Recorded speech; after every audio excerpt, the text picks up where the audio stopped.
তাকে নিয়ে আমি নাচিনি, তোমার মতো অশিক্ষিত মানুষ নেচেছে। আমি তো বলেছি আমি কখনো ঠাকুরের গানকে প্রাধান্য দিইনি।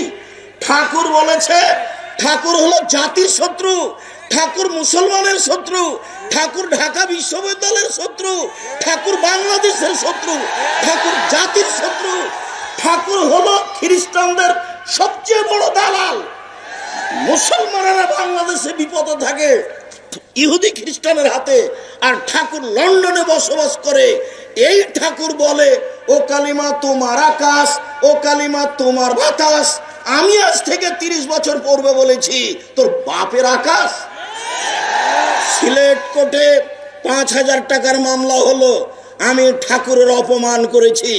আমি ঠাকুরের অপমান করিনি। ঠাকুর বলেছে ও কালিমা তোমার আকাশ, ও কালিমা তোমার বাতাস। আমি বলেছি তোর বাপের আকাশ কালিমা। মুসলমানের বাচ্চারা অশিক্ষিত, ও প্রাধান্য দিতে পারে ঠিক ঠাকুরকে, তার গানকে প্রাধান্য দিতে পারে।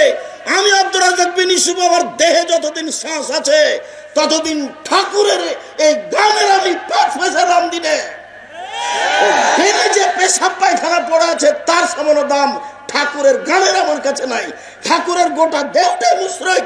ঠাকুর নিজের হিন্দু, ঠাকুরের কলম হিন্দু, ঠাকুরের কর্ম হিন্দু, ঠাকুরের জাতি হিন্দু, ঠাকুরের গান হিন্দু। ঠাকুরের কথা আমার ছেলে মেয়ে পড়বে। 1971 সাল থেকে বাংলাদেশে আজ পর্যন্ত কোন শিক্ষিত মানুষ শিক্ষামন্ত্রী হয়েছে এটা আমার জানা নাই। আমি দীর্ঘদিন থেকে বলে আসছি খ্রিস্টানের দালাল ঠাকুর, সেই ঠাকুরের গান আমার ছেলে মেয়ে পড়বে এটা আমি কোনোদিন গ্রহণ করিনি। জাতির যদি রাস্তাঘাট করে দিতে না পারি, জাতির যদি স্কুল কলেজ করে দিতে না পারি, জাতিকে চূড়ান্ত সঠিক ধর্ম দিতে পারবো ইনশাআল্লাহ। ধর্মের ব্যাপারে জাতিকে ফাঁকি দিয়ে পরকাল হারাতে রাজি নই।